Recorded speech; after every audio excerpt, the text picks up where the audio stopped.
بسم اللہ الرحمن الرحیم۔ حضرت عمر رضی اللہ تعالیٰ عنہ کا حضرت علی رضی اللہ تعالیٰ عنہ کو بوسہ دینا۔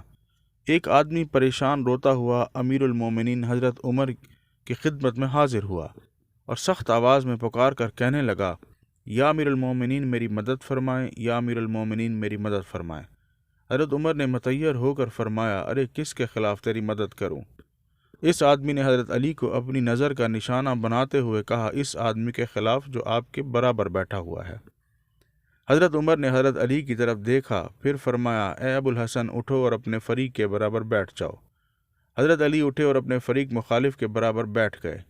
دونوں نے باہمی مباحثہ کیا، پھر وہ شخص جو صاحب استخاذہ تھا واپس چلا گیا اور حضرت علی اپنی جگہ پر امیر المومنین کے برابر آ کر بیٹھ گئے۔ حضرت عمر نے دیکھا کہ حضرت علی کا چہرہ متغبر ہے۔ حضرت عمر نے پوچھا، اے ابو الحسن کیا بات ہے؟ آپ کا رنگ کیوں بدلا ہوا ہے؟ کیا آپ کو اس واقعے سے ناگواری ہوئی؟ حضرت علی نے فرمایا کہ ہاں۔ حضرت عمر نے پوچھا، آپ کو کس بات پر ناگواری ہوئی؟ حضرت علی نے فرمایا کہ آپ نے مجھے میرے مخالف فریق کی موجودگی میں میری کنیت سے یاد کیا اور کہا کہ اے ابو الحسن اٹھو۔ آپ نے یوں کیوں نہیں کہا کہ اے علی اٹھو، اپنے فریق مخالف کے ساتھ بیٹھ جاؤ؟ عمر فاروق کا چہرہ دمک اٹھا، چہرے پر خوشی کے آثار نمایاں ہو گئے۔